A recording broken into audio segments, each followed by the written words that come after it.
Аким области Галий Искалиев побывал с рабочей поездкой в Таскалинском районе. В ходе визита глава региона проинспектировал ход строительства социальных объектов. Кроме того, он посетил районную больницу, где ознакомился с работой медицинского центра.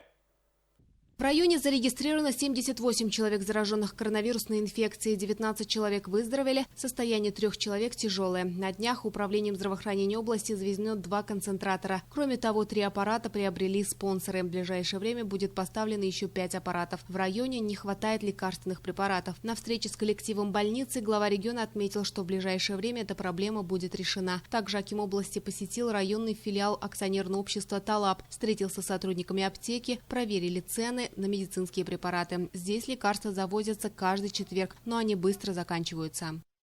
Но сейчас уже мало стало. Противовирусные. Вот это арпифлю, тамифлю. Хоть они дорогие, но люди все равно хотят иметь дома как в виде аптечки, чтобы обезопаситься. Вот этого не хватает. Вот такие.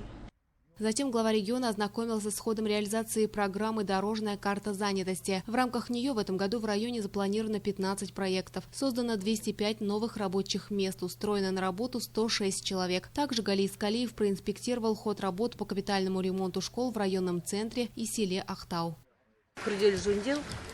Капитальный ремонт начался в мае. Несмотря на ситуацию в стране, строительство не прекращалось. Стройматериал пришел вовремя. Сейчас второй этаж полностью завершен. Работы ведутся своевременно. Планируется, что до 1 сентября работа полностью завершится.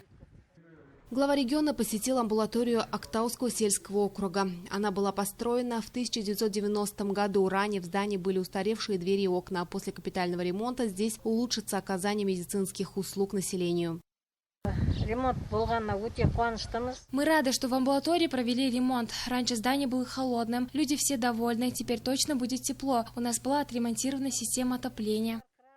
Глава региона ознакомился с социально-экономическим положением района, дал конкретные поручения представителям местных исполнительных органов.